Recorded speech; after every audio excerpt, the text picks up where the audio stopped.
Salute, Knicks Nation. Let's talk about this one tonight as the Knicks lost in South Beach off a close comeback that fell short, but a slow start counted against the New York Knicks, right?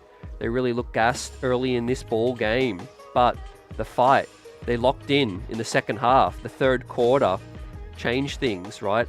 And the Knicks tied the game late off a huge Deuce McBride 3. Jalen Brunson made critical plays, but Terry Rozier and the Miami Heat executed late and hit big shots to stave off what would have been a huge Knicks comeback, right? So the Knicks dropped 3 in a row now, and a frustrating one here, but this game was a tough one coming in, and we're going to talk about it. Ladies and gentlemen, welcome in to the post-game live with the best chat in the biz, as this one is frustrating, right? Probably not as frustrating as the loss to the Spurs and Oklahoma for me personally, but this one was tough, right? The Knicks came out slow. You know, they really looked tired early in this ball game, couldn't execute offensively, but credit to the Miami Heat defense, which was really locked in this game.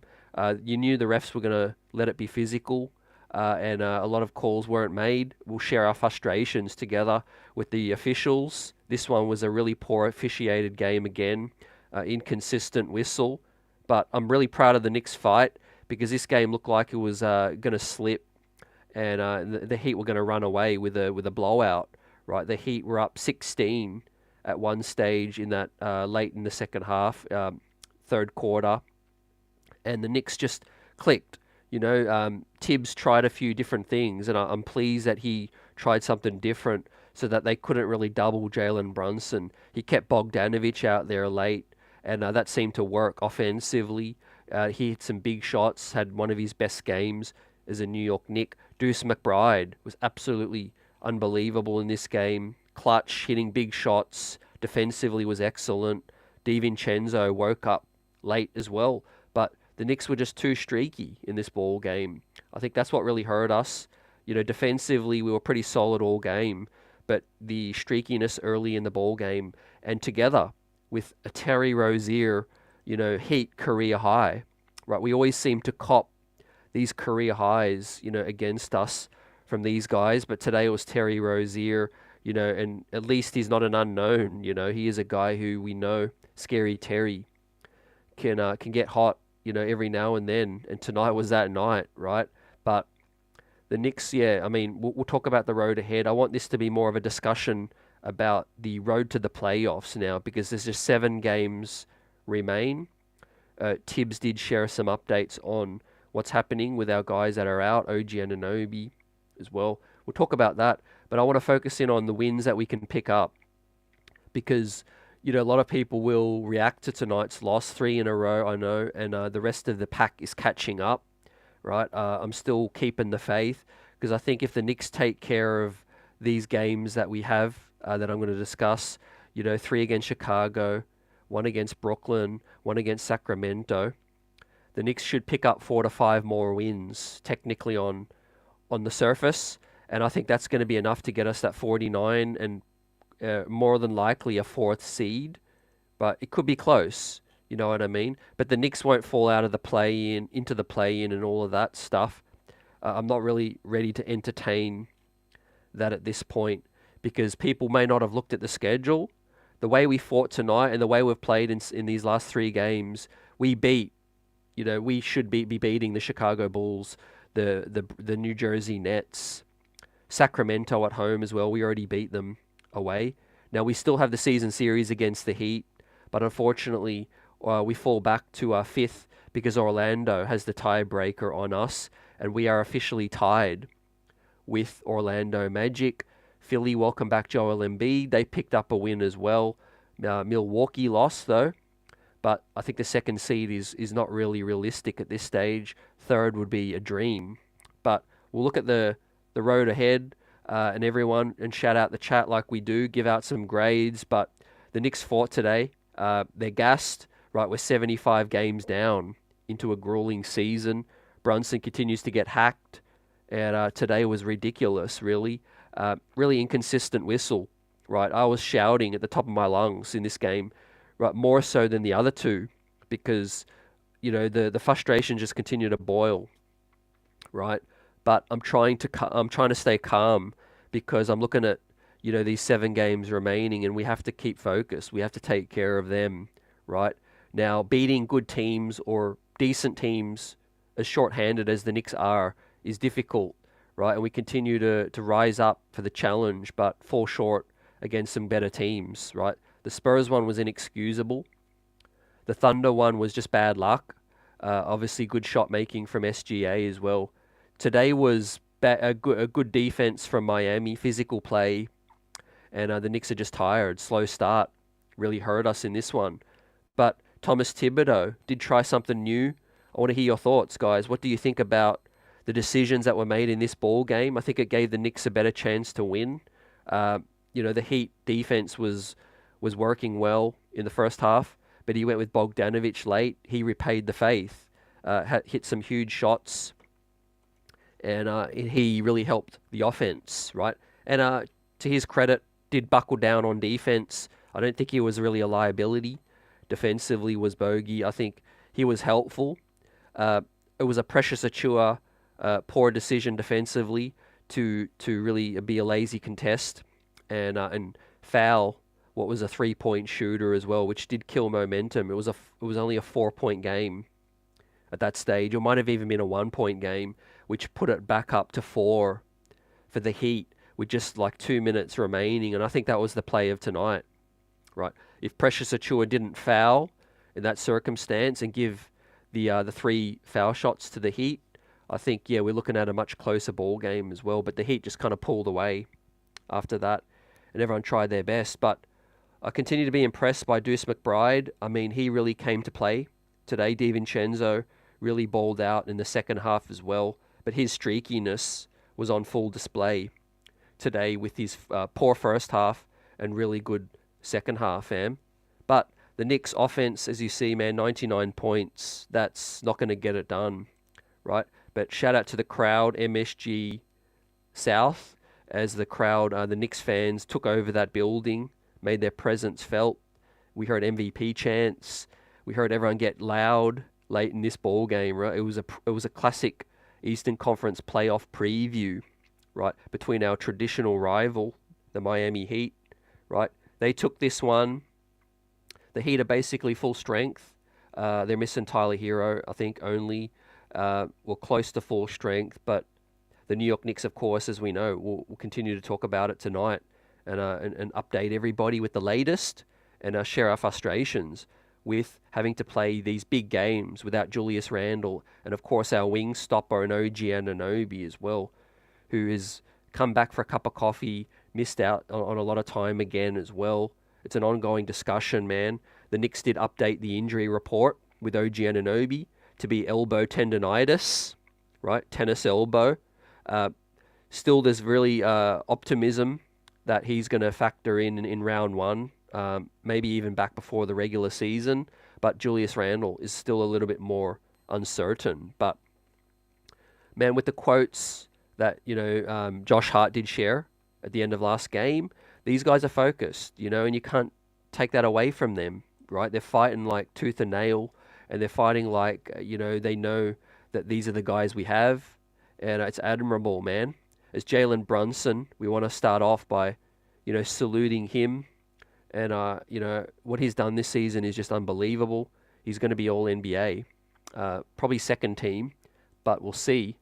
But Brunson was awarded the Eastern Conference Player of the Month, together with Luka Doncic out west. And what could have been Mark Cuban, man. Luckily, he dropped the bag. And Brunson found his way to the New York Knicks. What a month it's been for the captain, man. Just for him, I want to see, the squad get healthy ASAP. Because the way he's playing, the high level that Jalen Brunson is playing at is just, he deserves more help. And help is going to come, but hopefully sooner rather than later, fam. DiVincenzo skied for that big jam as the Knicks led that comeback. Right, they're never out of a ball game, and that's what you can appreciate. Right, I can always appreciate the Knicks hustle, right? The hustle of the 90s and all of that. And look, we're going to have to continue. We can't let our heads down.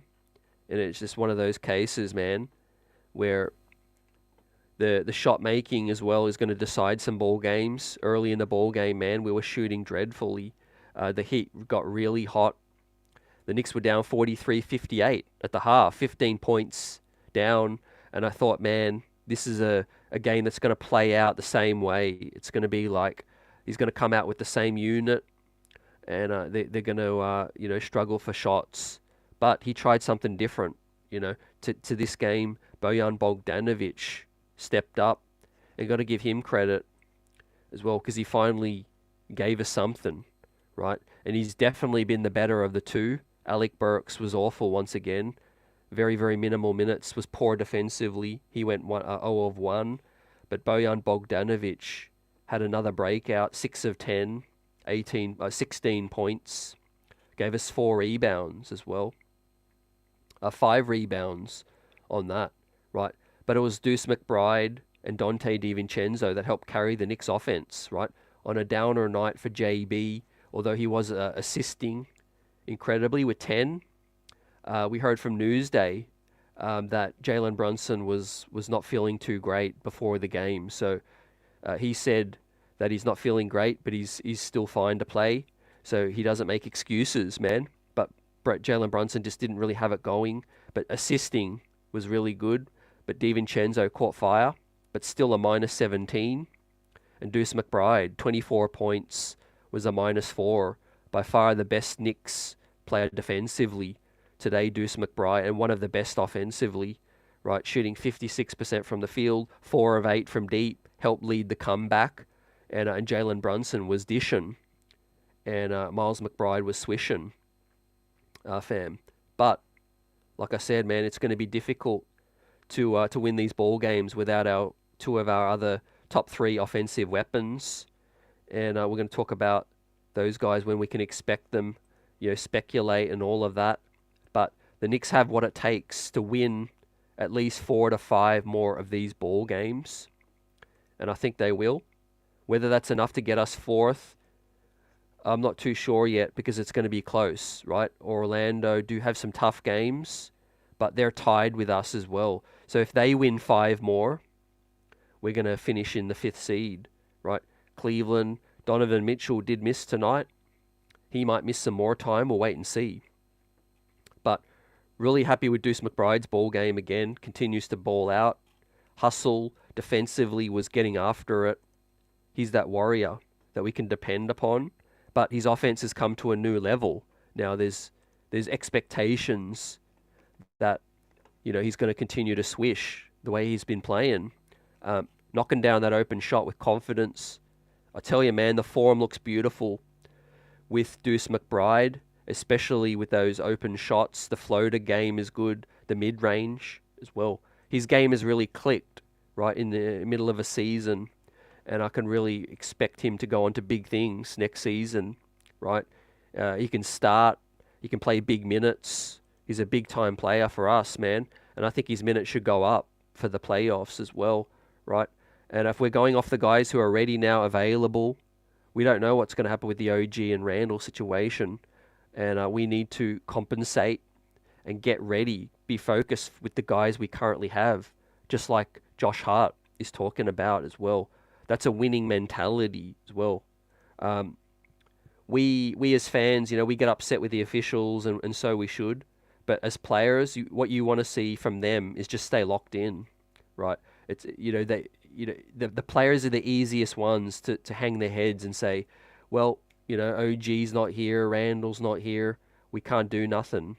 But that's the complete opposite of this squad, right? They just continue to fight. They have belief that they can win every single ball game still, and whether they do or they don't, they play like they believe they can still win. But we do know why they fall short. We are a solid player short to compete with the top heavy East right now. And look, credit to the Heat in their building defensively. They really locked in for this one, and they made it difficult. I think if the Knicks had a better start in this game, of course, we wouldn't have had to use up so much energy to come back, clawing your way back down from 16, right, to be in a dogfight late, in the down the stretch. It really takes a lot out of you, and all the Heat had to do was just settle and hit a couple shots like Rozier did, right? And Eric Spoelstra, of course, executes like he does. Salute, buzzer beater, Daniel, Michael Drake, Will, David, what's up, fam? Knicks Nation, give me your thoughts on how many wins you guys think we're going to finish with, right? It's getting to the point now where still a lot of things are in our hand, of course. 7 to play. I think best case scenario, we can win 6 or 7. You think out of that Milwaukee-Boston one, we're at least going to drop one of them, even if you're the most optimistic fan. I'm hoping that the Boston one away, which is the third to last game of the season, I'm hoping that they're obviously going to be resting some players because Boston are, they're miles ahead. Third to last game of the season, they might sit some people as well. So, look, it's all to play for still, right?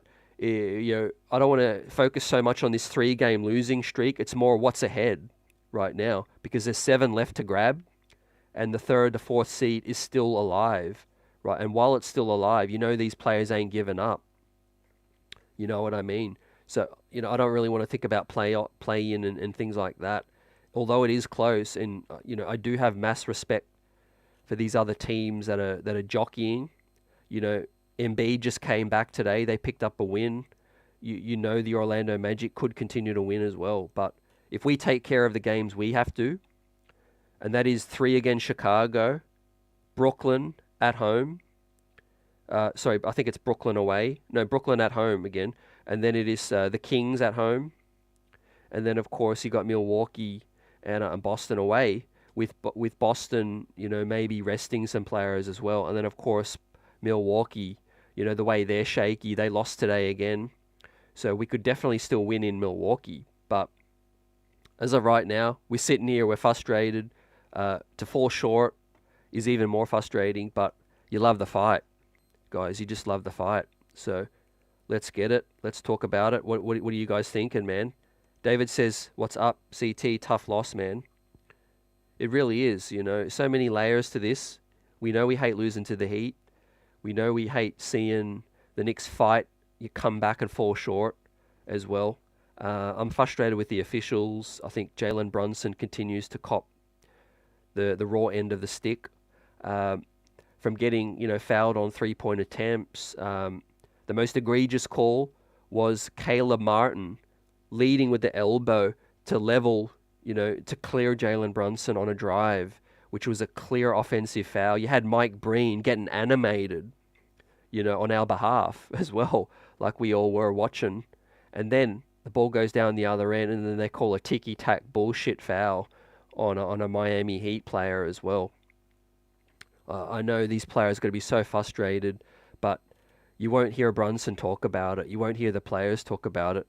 Tibbs will, and hopefully he does continue to, to force the issue. That's all we can do, man, because I think it's really, really unfair what's happening to Jalen Brunson right now. I think, the consensus is now that he's going to be a second-team All-NBA, right? Announced as the Eastern Conference Player of the Month. But I don't feel like the officials are calling, the play accordingly. And when I say that, I'm not looking for him to get, special treatment or anything like that, right? I'm not sitting here with just Knicks colored glasses on. I'm sitting here thinking that the other team and the other players, the other star players, and then Jalen Brunson, they're not getting the same kind of whistle. And the unfortunate thing is Jalen Brunson is 6'1", 6'2". On his best day, he has to take a little bit more contact just to get a foul call as well. He has to take a little bit more contact to get his shot up as well. But when the egregious ones go against him or don't get called for him, it makes it even more frustrating, and at some point, I don't know what it's going to take for him to get injured, to get these kind of calls as well. But it's just not consistent. And we'll continue to talk about it. Will, what's up? Appreciate you guys coming through the building, smashing that like button. The Knicks streets are buzzing, right? 7 more games to get.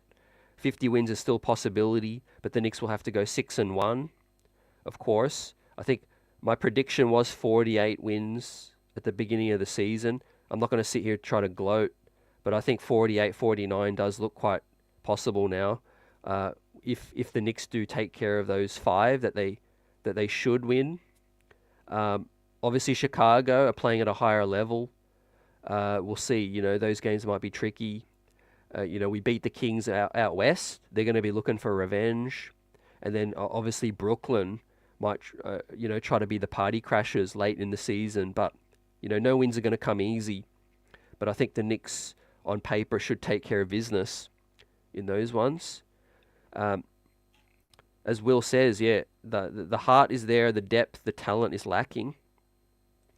And it's fine to acknowledge that, yeah, there's a ceiling on the team without 2 of a team's best 3 players. You take the best 2 of the best 3 players on any NBA franchise, and you're going to get what we're seeing right now with the Knicks.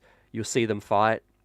You'll see a team, go through stretches of good play and unfortunate stretches as well. But I think what the Knicks are missing specifically out of those guys and what they bring, it's the physicality, it's the extra size. You see we're out physicaled at some point. We're lacking foul calls. I think a guy like a Julius Randle, obviously he plays a certain way, a bully ball, right? He gets to the bucket, he gets foul calls. OG Anunoby, 6'7", broad shoulders, he gets foul calls and he gets through contact and finishes strong. So yeah, I think we're missing those 2 guys with physicality, fam. As we talked about with Bill Daughtry, the Knicks are playing 3-and-D style ball now with undersized guards playing up to their position with that. But yeah, you guys keep spitting fire. We'll shout you out and get through this one, man. Look, my standout player was Deuce McBride, right? He would have taken the game ball if we won. I love the 10 assists from Jalen Brunson. A lot of them found Deuce McBride. But if we're trying to take good things out of these games, it's the fact that Deuce playing together with Jalen Brunson looks still great. The more they play together, and it looks like something we can work with next season in the playoffs as well.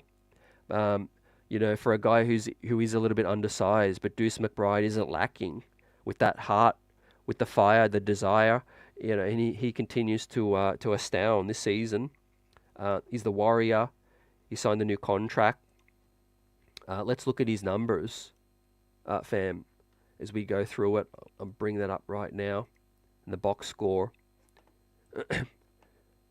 Deuce McBride, man, right, 9 of 16 in his 44 minutes, right, hit both free throws, 50% from deep, 4 on 8, right, 2 rebounds, 2 assists, got us a block, and just 2 turnovers, 24 points on a -4, right? So close game, 10-point loss though, and a -4. Deuce McBride hold his head up high, right? He came to play today, and he's starting to become ever reliable, right, in terms of both offensive and defensively.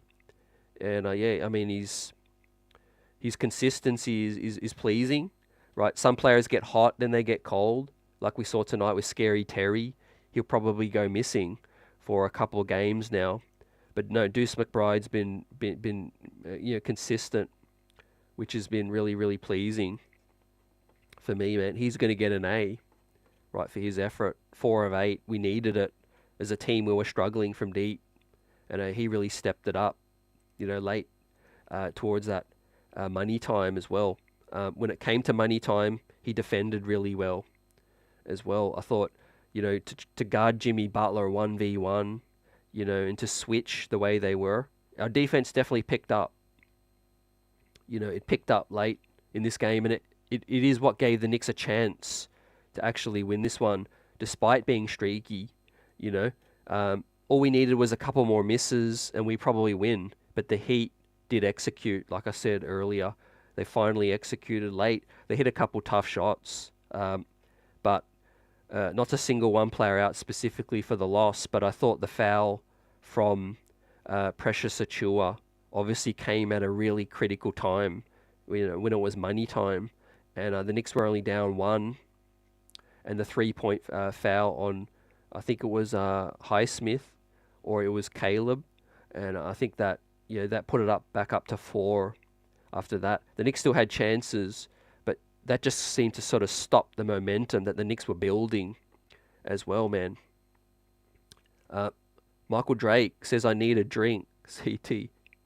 Man, I love the passion, and cheers to you. Cheers to Knicks, a nation. Tough loss, but we'll bounce back, I have faith.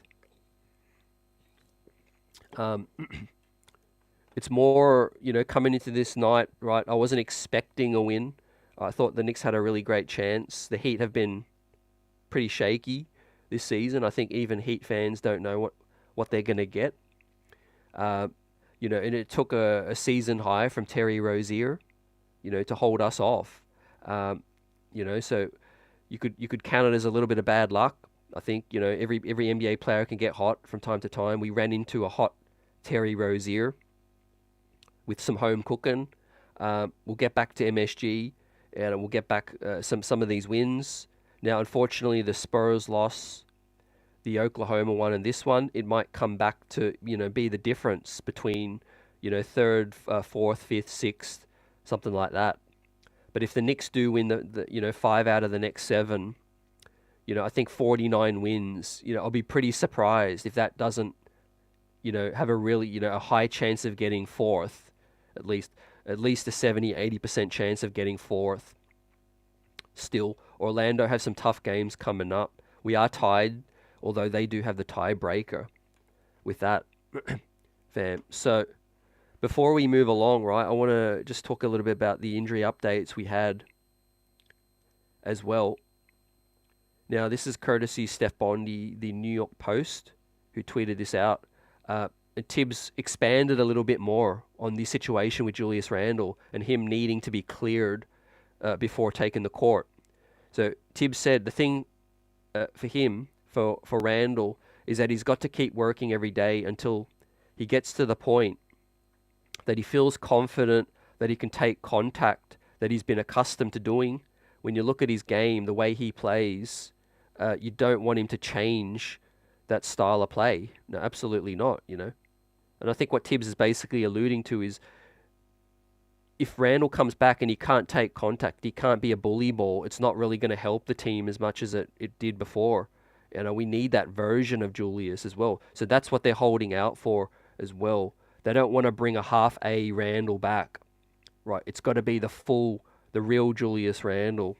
And if he can't take that kind of contact that he used to, then then hold off. Just keep waiting, man. It might come in the second round. It might come late in the first round.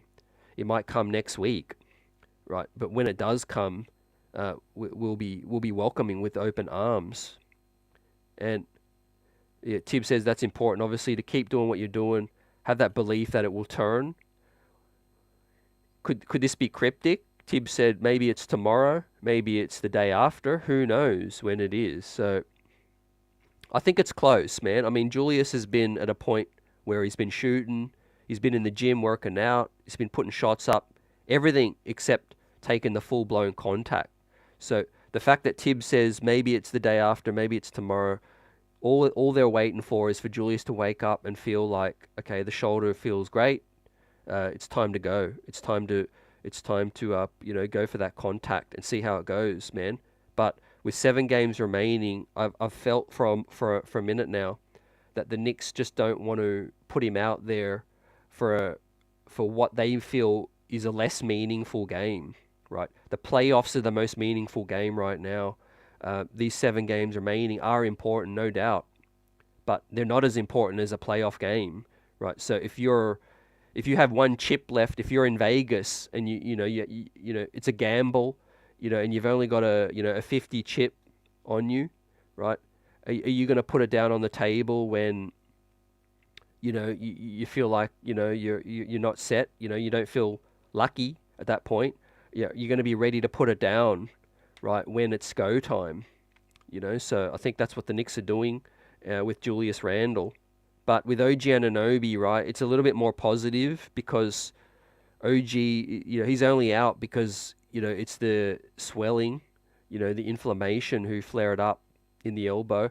And I think once that is back down to normal, he'll be ready to go back out there again. So again, they're holding him off a little bit as well because it could get, interrupted in some of these ball games coming back. But I think if the playoffs started tomorrow, I'll be highly surprised if an OG Anunoby is not out there in the lineup as well. So yeah, we wait, right? We're getting closer, fam. I'm ready for the playoffs. We're getting, into playoff mode here, and the streets are buzzing, right? Despite these 3 losses in a row, right? We are so close now to the most meaningful ball games, right?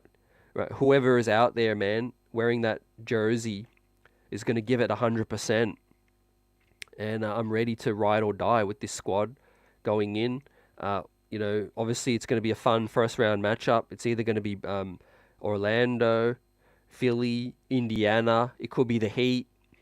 But we have a great chance against any of these teams, right? There's no need to be, feeling like we don't have a chance against these teams. We will get OG and Randall back for some of this action in the playoffs. It's just a matter of when.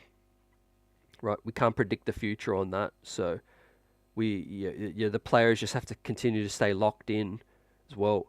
A losing mentality is like feel sorry for yourself, get stressed out about it and all of that. For the players like Brunson, Josh Hart, DiVincenzo that have won at the highest level, those guys are just they're gonna back themselves, and stay locked in. Right, they don't feel sorry for themselves right now. If you heard what Hart was saying the other night, Hart was saying that we have to focus like these are the guys we have, and we have to focus like that every single game. It don't matter what. And you saw that fight tonight, right? They almost caused that the upset late in the ball game by coming back. And I'm seeing that in Deuce McBride as well, right? He looks super locked in. And he's ready to take his opportunities in the playoffs when they do come, fam. So once again, Brunson is going to lead us to do some wins in the playoffs with the other guys out there. But we have to execute, of course, right? Every ball game is the same. You just have to execute no matter who you have. And the Heat did get a few guys to hit shots late as well. Brunson, as I said earlier, reported by Newsday, that was Barbara Barker, who said that Brunson wasn't feeling well heading into tonight's ball game as well, right? So he won't use that as an excuse, but, Brunson did look a little tired, today, which is understandable, right? Solid A, says Michael for Deuce McBride, shout out. And Michael's asking, man, why doesn't JB get the foul calls? Why? Man, I love to believe, well, I don't want to believe that it's some conspiracy that, the NBA is trying to get back at the Knicks. I think they're bad at their job, man. I simply think that a lot of these refs, they referee different ball games. The other night we had those bad referees. Tonight we had different bad referees. What is flawed though, man, what I'm seeing, I think this is the biggest reason, Michael and chat, Knicks Nation. We've seen a clear transition to different style refereeing now, right? The interpretation that they are going off is different. And it's clear that they've been briefed by the head of the refereeing or the NBA to not call less contact, to let more play out as well. And look, unfortunately with Jalen Brunson, when you're a smaller dude, contact is contact, right? It's difficult to ask a smaller dude to fight through that, and hit shots still because he's physically smaller, right? So that is what it is, man. I think he's having to try to embellish the contact a little bit more. I was disappointed in the quotes made by Brian Windhorst. It didn't seem like an attack on Brunson, but he did say that he feels like Brunson is trying to master the arts of selling the calls and rather than playing through it and all of that. But look, I don't believe that to be true. I simply think that they're just not giving him, a miniature contact as well. That should be called. A foul is a foul. It don't matter the level of the contact, right? And I certainly don't think he's flopping on all of these, right? They're legitimate hacks that he's fighting through. So look, man, he's a hero in my eyes. I think, we'll see what happens in the playoffs where everyone can be more physical. Hopefully it is a level playing field where they're not calling the Knicks players on BS contact as well, because that is going to hopefully help us with the Mitches, the Juliuses, the Isaiahs. If we can be a little bit more physical and get away with it, well, it could be a level playing field a little bit more. But wasn't happy with the officiating tonight, man. Jimmy Butler and the other guys were getting a more friendly whistle. But we got no choice but to fight through it. We just have to make good plays, hit our threes early like we didn't tonight, and we'll be in every single ball game, man. So, look, that was Deuce McBride, and we'll talk about Jalen Brunson and DiVincenzo next. Two different styles from them. Brunson was dishing, Devo was swishing, but credit to the Heat defense, because that's the best defense we've seen in these last three ball games. I think Oklahoma did catch a break. We should have pulled that one out. The Spurs obviously just rode Wemby in that ball game. That was different. But tonight the Heat, you can't take away from the defense that they were giving early in this game. They were locked in, really were, and I wasn't expecting anything less, because Eric Spoelstra has huge respect for Tom Thibodeau, like we know. They've shared the years in battles in the past, and of course last season, who could forget the playoff battle that went to 6 games, should have gone to 7. But with that said, the Heat are close to fully healthy, right? They don't have Tyler Hero, but they're close to pretty fully healthy, and the Knicks are missing 2 out of their 3 best players as well. So with JB's numbers, let's take a look at what Brunson delivered tonight. And it was the 10 assists, but the turnovers hurt. 5 turnovers as well. I think fatigue was factoring in there again. Obviously the double, the trapping, and trying to, see over the defense, can be a challenge for JB as well at 6'2", but still managed 20 points, was -9, but was finding the right reads, 9 of 10 from the free throw line, so that was pleasing.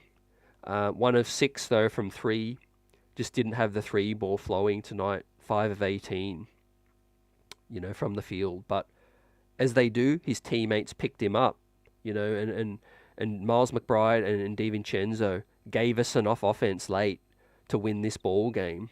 But the Heat making some shots and some boneheaded fouls, did hurt the momentum with this one. So, man, on a down night for JB, you can always find really positive things to talk about, because he's a guy who just, makes others better around him. He's the focal point of the defense, like he's going to be. And look, on a day that should have been positive, more so because Brunson, was recognized by the NBA. How ironic that they give him, award Jalen Brunson and the New York Knicks this accolade of the player of the month, which was a huge month. But at the same time, they're not officiating him correctly, as well. And they're not giving him the respect with the whistle, with these referees. So hopefully the Knicks, can continue to beat that drum and make the league office aware of these egregious calls. But, as we talked about with Brunson's offense, he scored 60 this season. He scored 50. Today was dishing, right? It was the other side of his ball game. That was the highlight, with 10 assists. But look, the turnovers, and he wasn't feeling great, obviously, but yeah, he wasn't as clutch as he normally is. Missed a couple of bunnies down the stretch as well. So just tough for the man. B plus for me, my grade for JB. Love the way that he's just fighting through it. I know some fans aren't happy with the fact that he is chirping at the referees a little bit more than what we've seen in the past, but I mean he's human. Frustrations are always there when you're getting hit, right? And I think he's doing it correctly. He's not really, he's trying to have a conversation with the officials, but I think at some point Tom Thibodeau, somebody has to take a technical. I think we're a little bit too cordial at the moment for some of this egregious stuff. Like that play that had me furious tonight was when Martin basically just pushed off Brunson and cleared him out, right? And I know no foul call on that one, man. If I was Tibbs, I would have ran on the court and just got tossed or taken a tee. That's what I felt needed to be done with that one today. That was probably the most egregious one I've seen not called against Jalen Brunson specifically. There's been a lot, man. So let me know if you can think of another one that was more egregious than that. But for me, that was so blatantly obvious that the player just shoved Brunson away, and didn't get that call. His buzzer beater says Butler did nothing but hand check JB as well. Yeah, he's manipulating what he can get away with as well. So, is Taze in the building? What's up? Harden looks for the foul and still gets it. Yeah, that's frustrating as well. Trae Young, James Harden are the other two names that that I don't want associated with Jalen Brunson, but people around the league are starting to associate the situation with Jalen Brunson. But I think it's just completely different. They're legitimately foul hunting, whereas Brunson is just trying to get to his spots, and gets hit. But yeah, C plus says buzzer beater as well. Appreciate you for that. But yeah, Brunson will get a B plus for me with his dishing. But yeah, tough night. He wasn't at his 100% and wasn't finishing late down the stretch as well. Did miss a fadeaway J that was pretty close to the bucket. Another guy who did step up late in this ball game was the big Ragu, man. Tough first half, but absolutely came to play. Dishing and swishing is the mantra for the big Ragu, right? And he was guarding on Butler as well. 4 turnovers from Devo, but 31 points on 11 of 21, 6 of 15 from deep, 40%. Hit 3 of his free throws, 4 boards, 4 assists, but minus 17. So by far the worst starter, in this ball game. I thought it hurt us, in the first half. The second quarter was bad, 15-point deficit at the half. Devo did gamble a few times, was caught out of position, but 35 minutes. He's been playing huge minutes this season, and he's the second best offensive player most nights, and he's had to carry us as well on that side. So you could understand that the defensive play can dip a little bit as well, but I didn't really see too much to get on DiVincenzo about, despite the minus 17 outside of the 3-point shooting early. I thought, he was lively, he was active, he battled. Obviously the 4 turnovers does hurt, but as a collective, the team was just poor in that second quarter, and we shouldn't have been in a 15-point hole, and the Knicks would have had a great chance to win this one down the stretch. Even better chance, if we didn't dig ourselves that hole, right? So unfortunate, but mixed bag from Devo. But you love the offensive production with the 40% from 3 on 15 attempts. You love the 4 assists. You love the rebounding, but where we sit right now is you're getting the best and the worst of every player, because they're having to step into roles that they're not ideally supposed to be in. Now, DiVincenzo is not supposed to be our second relied on scorer. that spot is there for Julius Randle and for OG Anunoby for other nights as well. And I think at some point when you're starting to overplay a player, not overplay them, but rely on them more than you should, you're going to be left disappointed sometimes. Now, it's just a matter of circumstance, right? It's just like a car, and you're driving the car longer than you need before the servicing, and you're going to start to see some things creep in right now. And it's a trickle-down effect. Without OG, without Randall, the other guys are bearing the load. But, this is the best we're going to get, I feel. We're not going to see anything different, heading in. But what's going to be good is if we execute at the right times, and we're going to have to play a good, 3 to 4 quarters and not have any letdowns in any of the ball games. I think that's the key. Yep. Humble down. It was getting on the refs.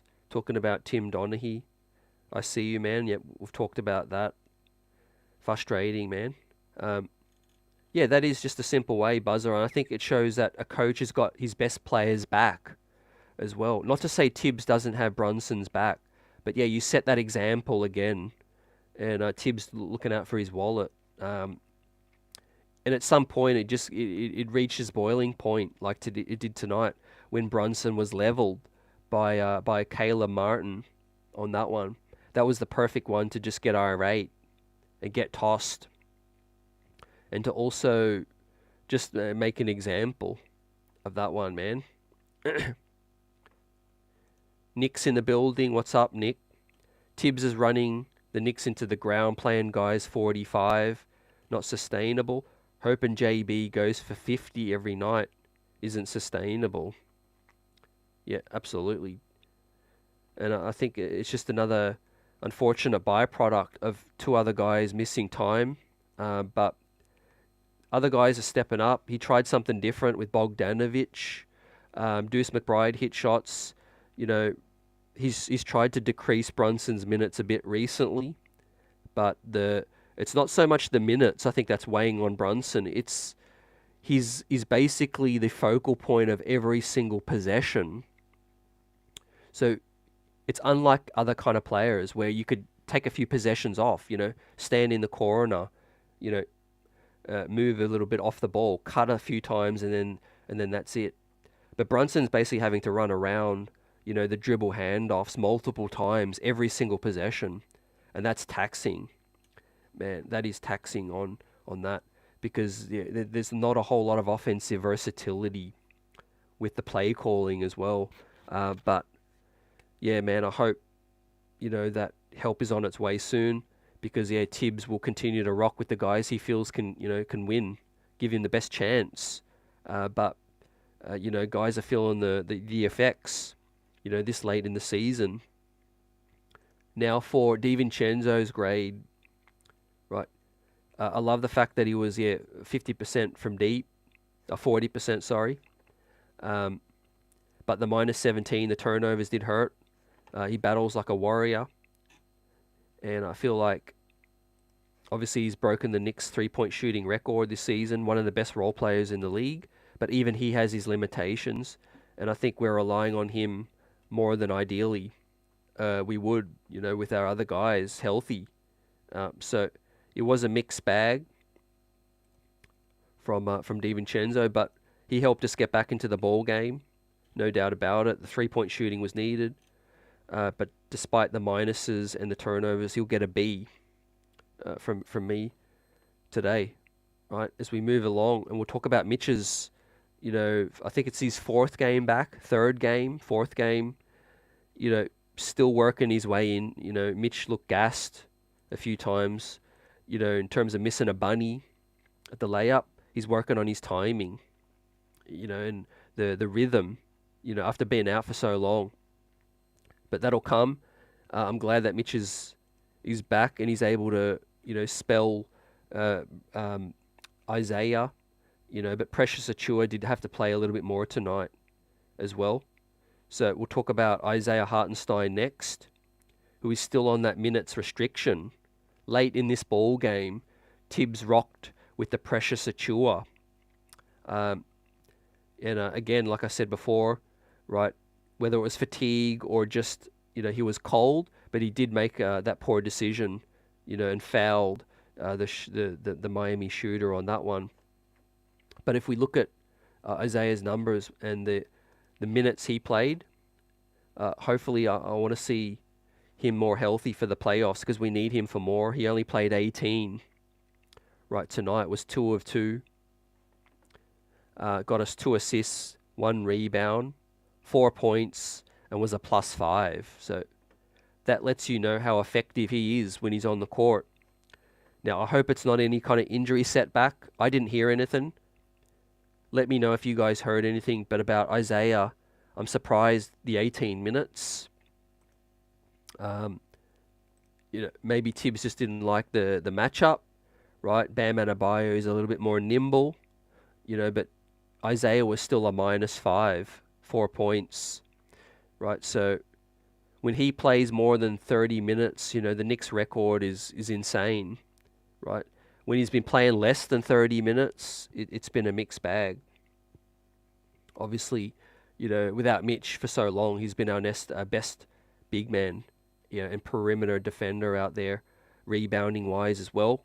Tonight was quiet on the glass with just 1 board, 18 minutes, right?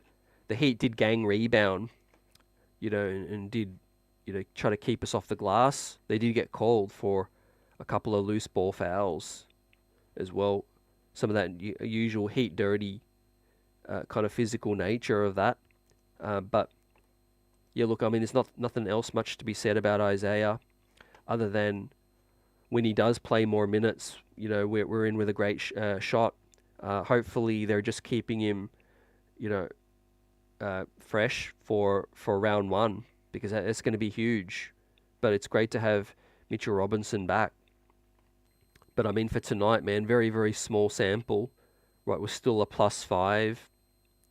I'm going to give Isaiah a C+, right, for his limited role.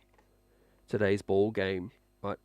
But look, moving ahead, we have the next ball game up, which is going to be Sacramento on Thursday night at MSG. And we're going to have to get that one, man. The first of a back-to-back and 2 games that we need to take care of. Sacramento at MSG and Chicago Bulls on the road. But a back-to-back is still a back-to-back. So that one is going to be tough. Right? That is going to be tough. So we have hit on JB, Deuce. We've hit on DiVincenzo, Isaiah. Next up is going to be Josh Hart. Right? Today he was all over the court like he is. 45 minutes for Josh Hart, man. 1 of 3. He was -4, 2 points, 6 rebounds, 7 assists, 2 steals, 3 fouls, and 2 turnovers. So a mixed bag from Hart. Continues to be great rebounding. Playmaking has been effective recently. 7 assists tonight is great. But 45 minutes, the man's playing on fumes, like the chat's talking about. Josh Hart is defending and rebounding while playing 46 minutes.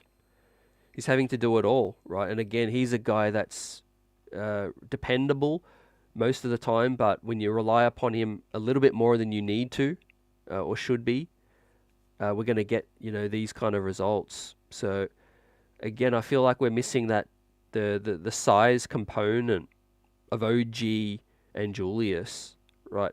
Once we move everybody back to their usual position, everything looks different, Suddenly the Deuce McBrides, the production you get from DiVincenzo, it's gravy because you've got your Julius and you've got your OG and the 15 to 30 points that they can both bring and the 10+ rebounds, the steals, all of that they bring, man. The whole thing is a trickle-down effect with what we're seeing with this club right now. It's Jalen Brunson and a bunch of role players, a bunch of good role players that are playing as hard as they possibly can, to the mixed results. But, the credit in symbolizing the heart of the team, what Hart just said recently, what he said after the game against the Thunder in the locker room. He was interviewed, yeah, and he talked about that the team just has to play like they're, expecting that the other guys aren't going to be back. And what he didn't mean that Randall and OG won't be back, but what I said earlier, it's like a winning mentality where you can't keep thinking about, as a player, as a fan we can, but as a player, you can't allow yourself to get to that frustration where, OG and Randall aren't healthy, because that takes your focus away. So appreciate the mindset that, these guys are just trying to go out there, and believe that they, can win without those guys. And I know it's also tiring to keep hearing, when are they going to be back? What's the latest with the injury report? All of those things. I know Hart's probably not that kind of guy anyway. He's sick of it, so I think he's got the right mindset. These guys, they're winning kind of players.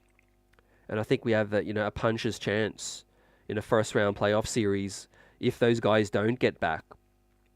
Obviously, it's going to be tough, but, I expect OG to factor in at some point. Randall as well might be a little bit later in the playoffs. We'll wait and see. But with Hart, I love the playmaking. But again, the lack of shooting, it does hurt us. 45 minutes, all of that. It does come back to hurt, over a period of time. But look, he'll get the Warrior icon. He's got the contract. Plays like one of the best role players in the league. He has deficiencies though. That's the crux of it, man. He has limitations with the shooting, but he'll try to make up for it the best that he can with the playmaking. Dribble, drive, off the closeout. Now, to his credit, the shooting's been better post All-Star break, so he's working on it. He's going to work with JJ Redick in the off-season with the shooting. We've seen improvement from so many Knicks like Deuce, shooting from other players. DiVincenzo this season's been an uptick. Everything we've seen can suggest that Josh Hart, now he's not going to be a great three-point shooter, right? That would be naive to think that, but he can come back next season and be improved, and so that's what you want to see, a player work on their craft. But what he also needs to work on is the playmaking aspect where, he needs to make good decisions down the stretch, not get too aggressive, throw the ball up the court, risky passes, jumping in the air, leaving your feet. Those are fundamentals that he has to take out of his game, right? Because you cut back on those turnovers, and that's a fine margin of winning and losing some games, like we saw against Oklahoma, man. But look, man, 45 minutes, I'm not happy with that either. I disagree. But I think, Tibbs, with being short-handed, he's going to, try to double down on the guys that he trusts the most, and that is Hart, because he's versatile. He can guard 2s, 3s, 4s, like we did see tonight, and guarding, some of the other team's best players as well. So he deserves respect for that. But look, offensively, he's never been the best offensive player coming in before the trade anyway, right?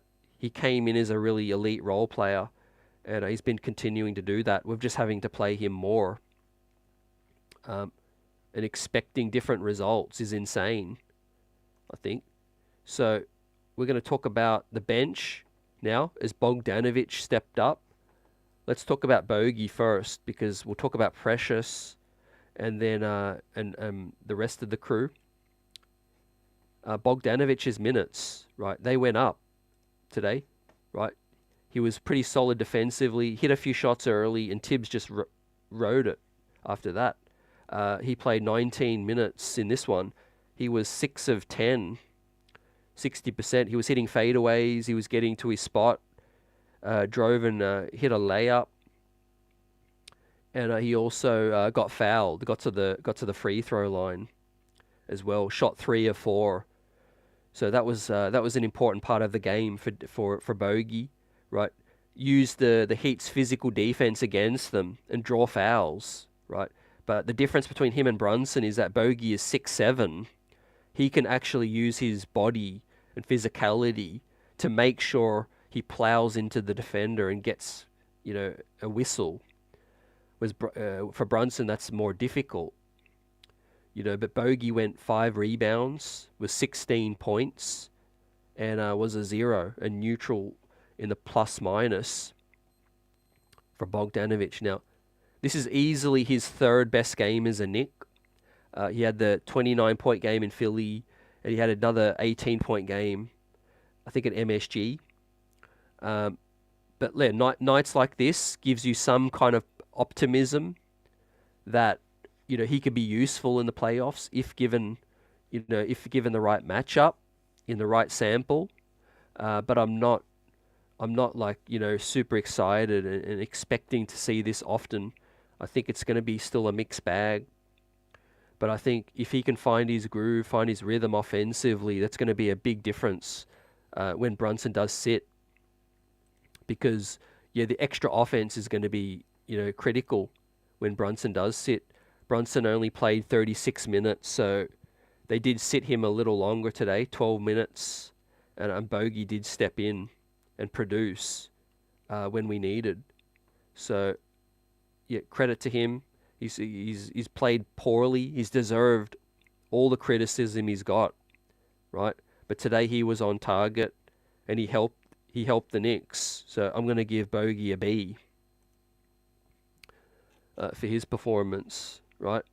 Could even bump up to a B plus, but I don't think, I don't think it changed the course of the game a whole lot. It just simply kept us in it, when we needed. What are you guys thinking? Buzzer says B as well for Bogey. Michael Drake gives Josh Hart a B, and also Buzzer the same for Josh Hart. David says Josh Hart is such a wild card. Absolutely, yeah. It's not even really Hart. It's we know what Hart is. Every coach in the league knows who Josh Hart is. But when you overplay that in terms of minutes, expectations, you're going to get the mixed results. It shouldn't be a surprise. But I think he's a big game player. He's going to continue to win us those hustle balls in the playoffs, and hopefully draw those fouls that we need. And David says, really looking forward to next season. I'm with you on that. Health permitting, I think we'll have the best record in the East. Still, so much to talk about for next season, man. And we'll do that, later in the season. But this one, there's still so much to fight for. But I echo what you're saying in terms of the expectations next season should be really high, because when healthy, this squad can be the second or first best team in the East, I think, off the sample that we've seen. Also, can they make some improvements, some good draft picks, possibly as well? Yep. Alec Burks played 3 minutes, fam. So, close to DNP, but no, he didn't get the DNP, man. He played 3 minutes. It was ugly. Wasn't hitting. And Tibbs just rocked with the other dudes. So 3 minutes Burks played. Went 0 of 1 with that one. But Mitchell Robinson, Precious Achua were a mixed bag. I'll hit on them right now. But not to gloss over Bogey. I mean, I think if he can just be more consistent with what he's doing, 10 points, 12 points, efficient, not traffic cone defense, for 10 minutes, I think that's a win. I don't know if Bogey's going to be playing more than 10 to 15 in the playoffs. If all things go brilliant and he's swishing, I think the max he'll probably play is 15 minutes in a playoff setting. But that is if everybody's healthy. If we get to the deep playoff run and Randall and OG aren't healthy, Bogdanovic might be more of a factor. With that, obviously we need the floor spacing around Brunson. That is going to be key. if Deuce, DiVincenzo, and Bogey are all out around Jalen Brunson to space the floor out, those are three guys a defender cannot cheat off of in terms of Devo. Can get off the quick release. Deuce McBride as well, quick high release, and Bogdanovic has a very high release as well. He's streaky, but obviously he has the shooting that you need to respect as well. So look, offensively, that could be a look we go with if OG and Randall aren't back. At some point, they might have to roll the dice with more offense, send Hart back to the bench, play Isaiah Hartenstein, obviously if he's fully healthy, the 30-plus minutes, Bogey at the 4, and then Devo at the 3, Deuce and Jalen Brunson.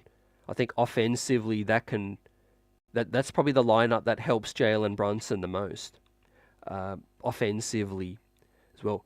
Because you see what Hart's trying to do. They close out, he puts the ball on the floor, but all it does is really reset the play. He has to kick it back out, shooter closes out on the other guy, and then it's back and the play resets. Whereas if it's Deuce, Bogey, or Devo, if they're slightly open, they just shoot on sight. So I don't expect much more from Burks, fam. Again, Bogey is still leading out of the two because, he's had 3 good games, although it's been inconsistent.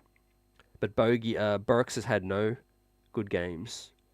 And with that, 3 minutes, I think Tibbs is just, could we get to the point where Tibbs is losing the trust in Alec Burks? And I think today we kind of saw that, really. Normally, Tibbs has kept the faith with Alec Burks, but today, he's probably been talking to the analytics guys, man. He's probably been watching that film and seeing the same things that we're seeing. It's like, man, this guy is just hurting us, right? Because he's not hitting shots. Not to say that he has more faith in Bogey, but you need to play somebody. You need some bodies. So I think Bogey is probably playing a lot more than Burks by default. But today he definitely earned every single minute out there, and hopefully, it's a sign of good things to come, man. Because as we celebrate Jalen Brunson's Player of the Month, we go as far as he takes us, man. Whether OG's back or not, Randall's back, whenever they're back, we go as far as Jalen Brunson can take us this season. He's capable of what we've seen, anything, 50-piece, 60-piece, 40 pieces. But what's going to make things easier for him is if, obviously, the floor spacing is there and the three-point shooting is on point. Right, that's what we're going to need, right? He's capable of dishing. He made that great read to hit Deuce McBride for that 3 that basically pulled us within level of this ball game, right? And the crowd was going crazy at that point. I wanted to pull this one out so bad because after 2 tough losses, you just feel like the players just needed that. They needed that boost heading in. But we'll talk about the road ahead right now in a second. Quick grades for Precious Achiuwa. He played 26 minutes. Had to play a bit more tonight because of the size. It was a better matchup. He was 7 rebounds, 4 offensive. That was great. Was 2 fouls, 2 points, -9. Right, 1 of 4 from the field. So good rebounding. Obviously he made one of the worst plays of the game with the foul. I think that really hurt us. But look, Precious has been decent to average this season. Sometimes better than average. He's a player I would trust still. He's shown that he can step in and defend well, use his length. Obviously his decision making though might hurt us late in ball games. Against the Thunder. Or it might have been the Thunder or the Spurs game when he did throw the ball to Devo, which was a turnover. That was just a miscommunication. Today the poor foul fouling the shooter on that one. So I think that's what I want to see cleaned up, for Precious Achua. But yeah, he might factor in heavily into the playoffs too, if Julius isn't around, or is waiting to return later in the playoffs. So I'll give Precious Achua, I'll give him a C for the night, and I will keep it moving, man, because I do want to talk about more about the road ahead. As we have now, 7 games remain, as we see all of them now on screen in in April. March is in the books. Now, I want to talk about the standings and how many games remain, right? And we'll do our calculations with that, fam, as I bring that up on the screen. How many wins do you guys think we'll grab? And where do you think we will finish, man? Because we're very, very close to knowing our fate in the first round. We have to take care of these games, but I think we're going to win enough of these games to avoid the play-in, right? Hopefully we obviously get the home court advantage. That is going to be key. But some of those things aren't in our control. With Orlando, as we see now, take over the 4th seed due to the tiebreaker, man. Those 2 losses really hurt us in Florida. Now, we are both 44-31 and both tied. Obviously, Cleveland picked up a win, though.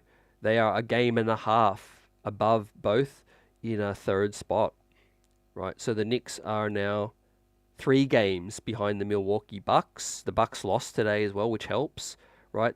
The 2nd seed, it's still mathematically possible with just 3 games, 7 to play, but it's not very likely. So what do you guys think?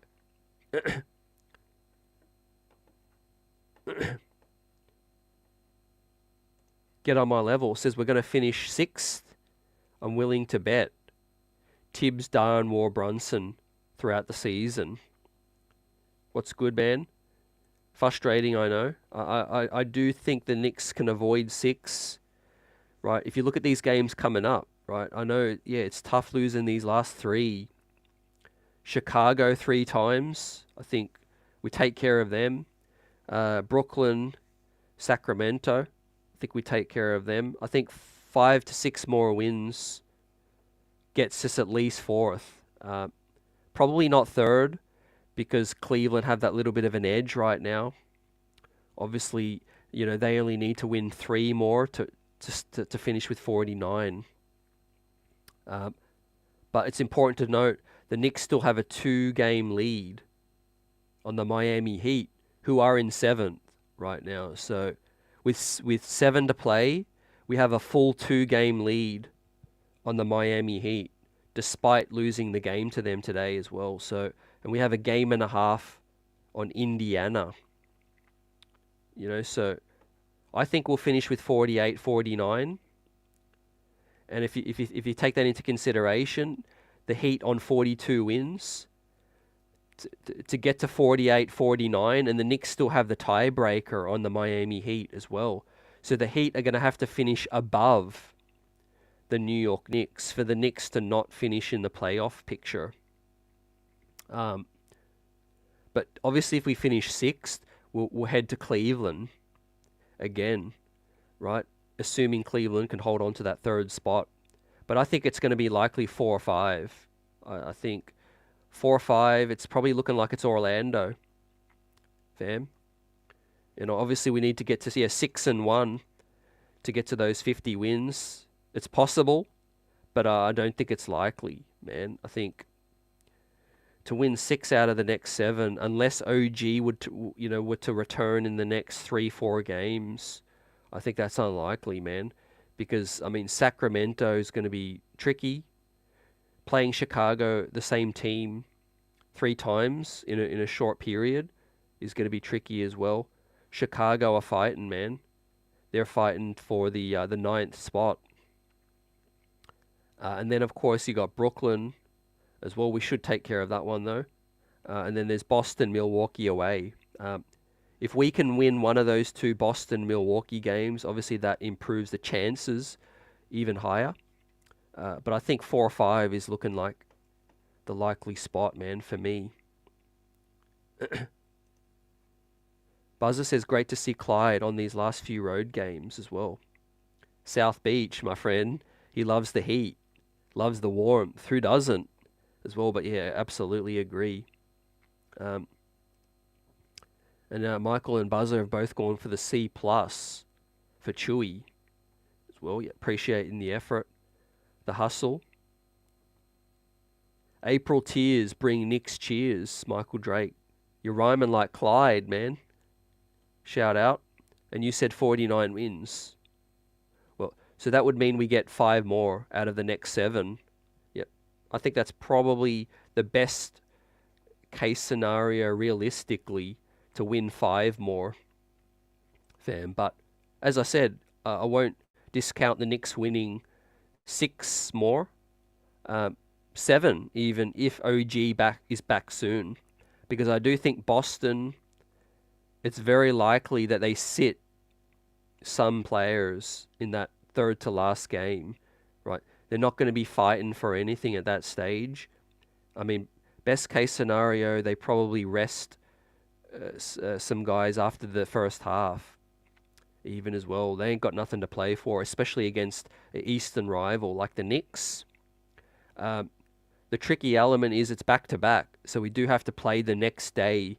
At least it's at MSG, but against Brooklyn, who will probably be sampling some G League players, probably, trialing out a few dudes, trialing something different. But a little bit of a worry for me is facing Chicago 3 times in this short period. Now, the first 2 are at the United Center. So yeah, that alone is tricky. We know playing, those back-to-back home and home situation, it's like a series basically, and the team that loses the first one always wants to bounce back. So my worry is we're facing the Bulls 3 times as well. So that could be like a win, maybe a loss, and then a win. But we have to get locked in. We have to take care of these games, and finish with 48, 49, 50 wins. And hopefully get home court, man. The biggest disappointment for me would be, undoing all the great work we did before, and giving up home court in the first round. Now, the Knicks still have an excellent chance of winning a series still, like they did last season in Cleveland. But Orlando, to me, presents a different challenge because we haven't been able to show that we can win in Orlando this season while shorthanded, right? So again, we keep going back to the X factors with OG, with Julius Randle, right? Now, while we're on that topic now, I've got to just give my predictions on I think OG will be healthy enough to play in game 1 of the NBA playoffs, right? Regular season, I can't tell you, man. It could be day-to-day type stuff. But I think by the time we get to game 1, round 1, I think OG, the elbow should be at the point where he can give it a go, right? Julius, still a possibility, but I think less likely. And I think Julius will probably be at least practicing by that stage, taking contact, because it's literally now or never. If it's get to the point where they need to, test whether Julius can take that contact so that they know whether he can play in the playoffs. That has to happen before the playoffs actually begin. You have to actually put him through that contact to find out. So we'll see, man. Maybe the Knicks are holding that trump card up their sleeve and maybe trying to surprise these rivals, by just holding Julius out until, the second and third to last ball game. Suddenly he's cleared and then they give it a go, right? I think that will be the best case scenario, but I think it's more realistic to expect OG back for game 1 of the NBA playoffs, but maybe Julius later for that. Yeah, I mean, undoing the great work they did earlier in the season because we're on such a great, path for the second seed. I think that's, the season can still be a huge success, but I think it won't give us the best chance at winning the first round if we don't get home court. I think, I think it's understated, fam. MSG, the crowd in round one, that could will undermanned squad with Jalen Brunson and these other guys to victory against an Orlando. I mean, I would still favour the Knicks, with home court against Orlando, even without OG and without Randall, if the Knicks had home court. Because I think, we could ride the wave of the crowd. It's going to be insane. A playoff atmosphere at MSG, like we're seeing, man. There's no place like it when you're a baller. And Orlando are young. They've shown an ability to get, off the boil late in the ball game. Paolo's still young. Let's say you could be a little bit more physical with him. I think the Knicks could execute at MSG and do enough to win that series. But it's going to be close.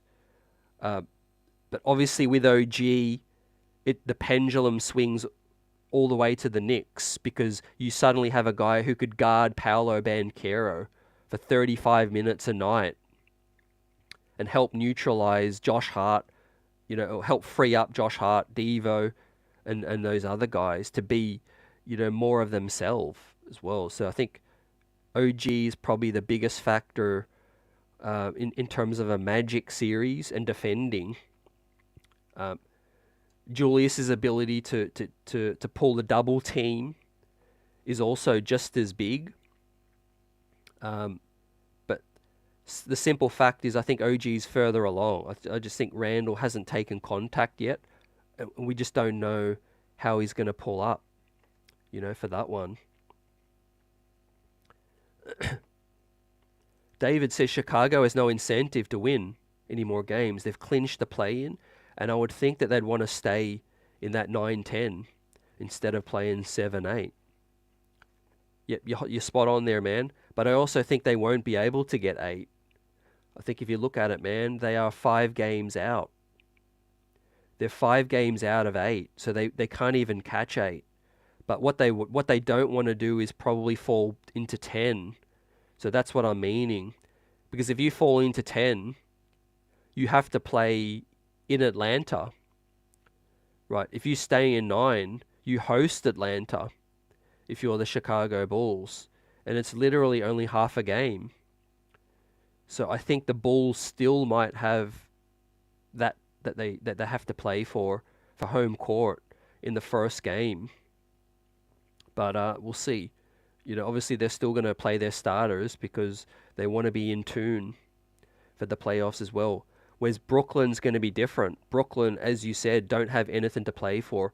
In that second to last ball game, Brooklyn would be probably playing some of their rotation fringe players, big minutes, like you do. You want to evaluate them as a GM, and you want to see them, see what they can do with that one. So I think, the Bulls might have a little bit more to play for. But again, if we break it down, I think 5 more. I think we're good for 5 more wins at least, right? So I don't care which ones they are, right? We might beat Sacramento, and then we might lose the next one to Chicago, and then we might head to Brew City and beat Milwaukee.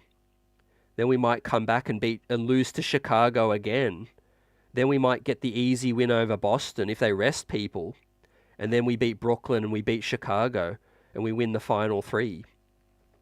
So it could come unorthodox. It might come, as we expect. We might just lose the tough ones and win all the easy ones. But I think we're going to win 5 more, at least.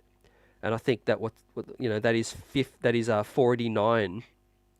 That is 49 wins, my friends. So that is going to have us right there for that 4th, right? I would think Cleveland will probably win 4 more.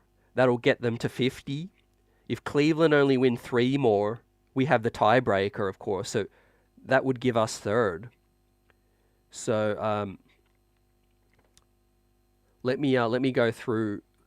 Let's go through these three teams, right, and let's see who they play, right, and we keep it buzzing right now on a down night, but we need to see who these teams play, right? So I'm pulling the Cleveland one up right now, fam. We'll start with Cleveland, and can they win 4 more games to shut out the Knicks?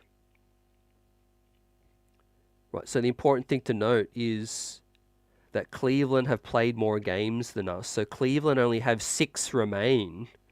So that is good. Right, so we have 7 left. Cleveland only have 6 more left. Let's see who they are, man. So tomorrow, Cleveland will host the Phoenix Suns. Right, so that could very well be a loss. Right, on the second of a back-to-back. Cleveland beat Utah today, but tomorrow they'll host the Phoenix Suns, who are jockeying for a seeding. Right, so let's say that's an L for Cleveland, right? Then on Saturday, Cleveland will host the LA Lakers. Fam, LeBron James, the LA Lakers are jockeying for a seeding as well. So, God willing, Cleveland drop another one. And then Sunday, right, another back-to-back. Cleveland will host the LA Clippers for that one as well. So they're welcoming all these West Coast teams. The LA Clippers is going to be a tough game for Cleveland as well. Let's say that's a loss, right? Suddenly Cleveland's forced to win the next 3, which is Grizzlies away. Cleveland have to go to Memphis. Then they have to go to Indiana. And then they close the season out at Charlotte. So that is some positive stuff right there, man. If Cleveland lose to the Suns, the Lakers, and the Clippers, their next 3, they're going to have to win all of the Grizzlies, the Pacers, and the Hornets, right, to get them to 49 wins. But if the Knicks can win 5 out of their next 7, that'll get them to 49 wins as well and have the tiebreaker on Cleveland, right? So that would give us the edge. So long story short, Cleveland can't afford to win any more than 3, and we have to win 5, and we can still get the 3rd spot. But obviously Cleveland might be able to pull out 1 win against Phoenix, LA, or the Clippers as well. So that is assuming that they're going to drop all of those 3 right there. So let's see, man. All hands on deck, says Michael Drake. David says, you're right, they'll want to stay in that 9. Get on my level, says, I'm sorry, man, don't see us winning 5 out of the last 7. I say we'll win 2 or possibly 3. Well, I could see it, man. There's been struggles. I could see it, but I think the fight that this team has shown, right, I think the Boston one might be a gimme. The Brooklyn, the final Chicago one, that's 3 right there. And then we just need to get 2 out of the other 5. Man, but let's see, man. But that's Cleveland, right? Now I want to look at Orlando. Let's see who Orlando play, right? So the magic number for Cleveland is to not win any more than 3 out of their final 6. And the magic number for the Knicks is to win 5 out of their next 7. Now for the Orlando Magic, obviously they're a nemesis right now because they might be the reason we don't get home court. Now Orlando have played 75, so they have 7 left as well. Right, so that is critical. They have the same amount of games as the Knicks. Orlando's next game is hosting the Pelicans, right? So that could be a fun game. That could be 50-50. Zion, although Brandon Ingram, I think, is currently out. Correct me, guys, if I'm wrong. Maybe he's back, maybe he's not. But last time I checked, Brandon Ingram was injured. but still, the Pelicans have got some depth. After that, the Magic will host the Hornets, so that's probably going to be a win. Then the Magic have to go to Chicago. Then they'll host the Houston Rockets. After that, that's going to be a fun game because Houston's on a roll, and they might want to get the 10th spot. And then the Magic will host the Bucks. Then they'll host Philly. And then they'll have to travel to the Bucks as well. So a lot is going to depend on the Bucks having something to play for in those 2 to 3 last games. So the Magic will have the Bucks twice in the final 3 games. If Cleveland is close enough to catching the Bucks might have to still play hard. Otherwise, that final game, they might sit some people, man. So I'm going to say the Magic could probably, they'll beat the Hornets. They'll probably beat the Bulls. They might beat the Pelicans, so that's 3. The Rockets will be 50-50. They've got to play Philly with Joel Embiid back, and then 2 of the Bucks. So I think the Magic are probably going to win 4 to 5 more as well. So it's going to be close to what the Knicks can produce, 4 or 5. But Magic have the tiebreaker, which is key, so that the Knicks will have to win more than than Orlando win as well. So that sucks. So obviously we hope Magic only win 4 more, and we hope the Knicks can win 5. I think that's still realistic. The Magic have got some tough games, right? It starts tomorrow. I'll be watching. If they can lose to the Pelicans, that will obviously give us a break. What is also going to be critical is if the Bucks play hard out of 2 out of those final 3 matchups as well. Now, outside of that, I don't even need to look any further because I don't want to really look at what the Pacers have to do, the Heat have to do. We are a game and a half ahead of the Pacers, and we're 2 games ahead of the Heat, right? So with 7 to play, if we can win 5, the others can't catch us, man. The Pacers are just going to have to win every single game. And even then, with a game and a half, even then it's very unlikely that the Pacers or the Heat can catch, right? But if we don't win 5 out of the next 7, if we only win 4 out of the next 7, then look, the Pacers and the Heat have a better chance, right? But I think play-in is very unlikely. If you do the ESPN percentage calculations, it's a very small percentage that the Knicks will be in the play-in. It's most likely play-off, right? But look, 4 would be a win for me still, home court. Best possible chance at winning the series. 5 or 6 would be disappointing because you've got to travel for game 1.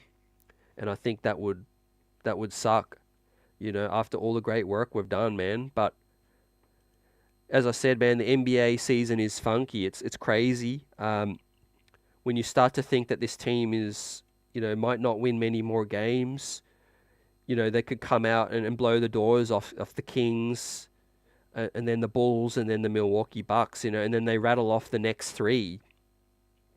I've seen it before, so the team knows it's go time.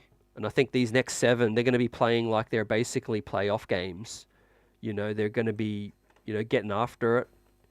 Like every single game means a hell of a lot. I think today we ran into a team that can execute defensively. I think that was the key to today's loss and the win for the Heat.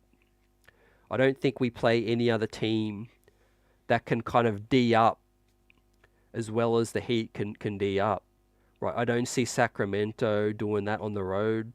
Chicago as well. I think we'll have our way with some of these other games. It was just a tough matchup. The Heat have size, they have length, they have the physicality on their side, and the Knicks still almost won the ball game. So let's see how we do, man. I think we need to hopefully get on the next 2-3 game win streak, and it makes the other ones a little bit easier as we get closer, man. in playoff mode here, man. Right? It's no time to feel sorry for ourselves, man. We went through an 80-game season to be where we're at right now, and it's go time, right? As we get close to round 1, look out for some news on the OG Randall front, right? I think we're gonna hear something in the next few days. Randall, they have to make a decision and give him full contact, see how it reacts to that, so we have a better idea of how, which direction we can go, right? But the next game, man, Thursday, Sacramento, back at MSG. We beat them on the road.